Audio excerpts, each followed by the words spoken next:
आजचा विषय आपला म्हणजे भज्याची कढी आणि ती कशी करायची आपण ते आता बघणार आहोत.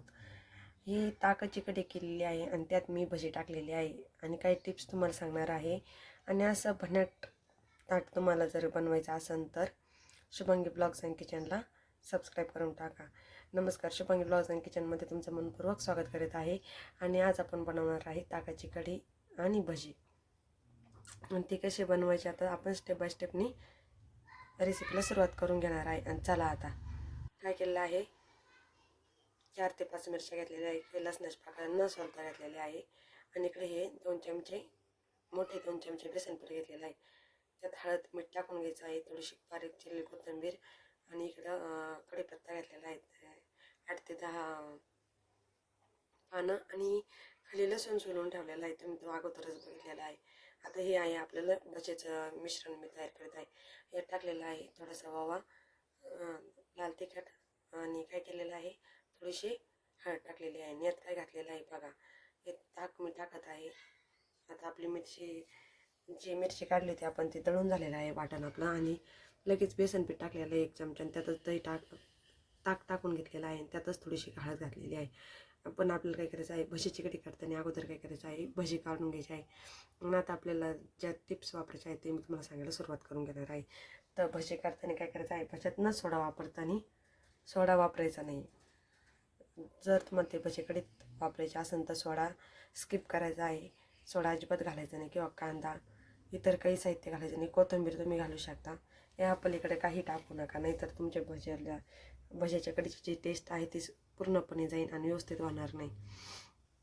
आणि पीठ हे थोडंसं पातळ करायचं, कारण आपल्याला कढीत भजी टाकायची आणि ते कढी ते भज्यांनी ॲब्झॉर्ब म्हणजे शोषून घेतली पाहिजे. मग भजी कशी करायची आहे ते बघा. जास्त काय करता येते, बरेच बायका काय करतात, भजी जेव्हा असतात ते निब्बर भजी काढतात आणि त्यांनी एवढी काही खास कढी लागत नाही. पण असे जर मऊसूत भजी केले आणि त्यात जर कढी म्हणजे पहा तुम्ही, एकच नंबर तुमची कढी होणार आणि अतिउत्तम. हा व्हिडिओ तुम्ही शेवटपर्यंत नक्की बघा बरं का. चला आता आपले काही स्टेप झालेले आहे. कढीचा मसाला तयार झालेला आहे आणि ताक बेसन पीठसुद्धा रेडी झालेलं आहे. इकडं भजीची सुद्धा तयारी होतं चाललेली आहे. जवळपास थोडेच भजी राहिलेले आहे. 2 प्लेट मी भजी काढून घेणार आहे. बघा भजेसुद्धा किती फुगलेले आहे. का बरं, तर बेसन पीठ आपण जास्त पातळ केलं आणि सोड्याचा वापर तर बिलकुलच केला नाही, तरी पण आपले भजी किती कुसकुशीत झालेले आहे. तुम्हाला भजीकडे तर सांगत आहे भजी कसे झालेले आहे. उत्तम प्रकारे आपले भजी तयार झालेले आहे आणि एकदम साधी सोपी आणि पटकन होणारी ही रेसिपी आहे. बघा, असं काहीतरी वेगळं रोजचं जेवण खाऊन सुद्धा कंटाळा येतो आणि कढी पण प्रत्येक वेळेस तशीच कढी घरातल्यांना नाही आवडत. त्यासाठी म्हणलं आज भजीचीच कढी बनवू. आणि मी पण पहिल्यांदाच ही कढी बनवली, पण मी माझ्या पद्धतीनं बनवून तुम्हाला दाखवत आहे बरं का. अशी जर कढी तुम्ही जर बनवली ना तर लहान मोठे सुद्धा बोटं चाटून खातील. सगळ्यात जास्त तोंडाला पाणी सुटणारी ही आपली रेसिपी तयार झालेली आहे. आणि पातळ पिठामुळे पाका बारीक बारीक भजी त्यामध्ये सुटलेले आहे. काही नाही, सर्व काही आपल्याला मस्तपैकी बाहेर काढून घ्यायचे आहे. आणि लगेच जेवढं पीठ राहिलेलं आहे उरलेलं आपल्याला ते पण लगेच भजे काढून घ्यायचे आहे.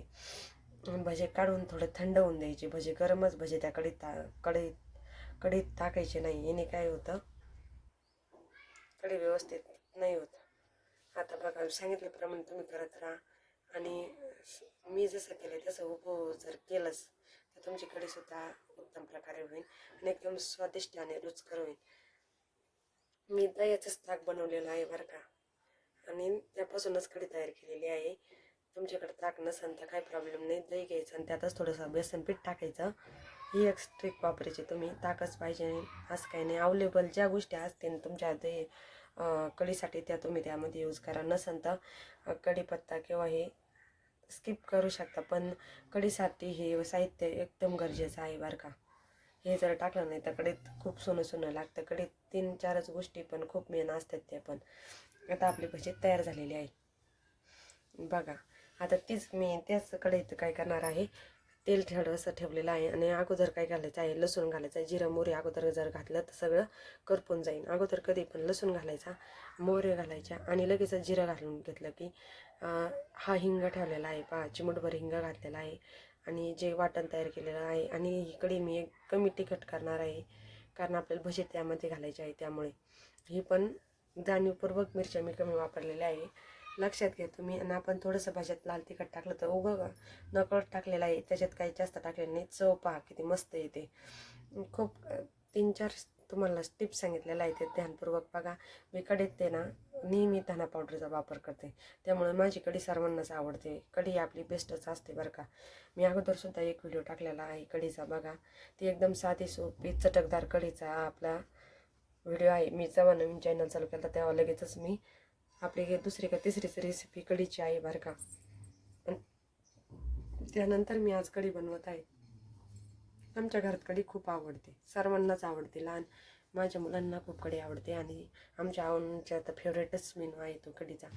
बघा आता मिक्सरच्याच भांड्यात पाणी घातलेलं आहे. मिक्सरच्याच भांड्यात आपल्याला पाणी घालायचं आहे. तुम्ही बघा सांगितल्याप्रमाणे घट पातळ किती दाटसर कढी पाहिजे ती आणि किती पातळ हवी. पण भजीची कढी करत आहात त्यामुळे आपल्याला कढी ही पातळच ठेवायची आहे. जर दाटसर जर कढी टाकली आणि भजी टाकले तर ते सर्व कढीचे तुमची शोषून घेतली जाईल आणि त्यात तुम्हाला कढी खाली शिल्लक राहणार नाही. मग त्यामुळे तो दाटसर नाही करायची, थोडीशी पातळ कढी ठेवायची आहे. ही टिप्स तुम्ही जाणीवपूर्वक लक्षात ठेवा आणि फॉलो ही रेसिपी बघा आणि आपल्या चॅनलला लगेचच सबस्क्राईब करून टाका. लाईक शेअर कमेंट करा आणि नवीन व्हिडिओ बघायला बेल आयकॉन देखील प्रेस करायला विसरू नका. चला तर आता काय केलेलं आहे, यामध्ये मी आता टाकलेलं आहे मीठ आणि लगेच टाकलेली आहे साखर. तरीसुद्धा आपल्या कढीचा कलर काही चेंज होणार नाही. यापेक्षा जास्त पिवळी कढी तयार होणार आहे. आपली उकळी आली की कढीचा कलर चेंज व्हायला सुरुवात झालेली आहे. जशी जशी कढी गरम होईल तशी आपली कढी बदलणार आहे. आणि कोथिंबीरसुद्धा काळवणार नाही आणि काहीच नाही, जशी तशी हिरवीगार राहणार आहे. शेवटपर्यंत तुम्हाला सर्वच काही तुम्हाला बारकाईने दाखवणार आहे.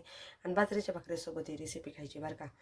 भात भाकर आणि कढी आणि वरून भजे, मग कसा होतो बेत बघा तुमचा. रेस्टॉरंट स्टाईलपेक्षा हे उत्तम जेवण. गावरान जेवणाची पद्धतच वेगळी असते बरं का. गावाकडचं जेवण म्हणलं की खूपच छान. ही भाकर पण मी तुम्हाला दाखवत आहे. भाकरीचं आपण मी तुम्हाला खूप वेळ सांगितलेलं आहे, माझी भाकर ही उत्तमच असते. आपली भाकर तयार झालेली आहे आणि लगेचच मी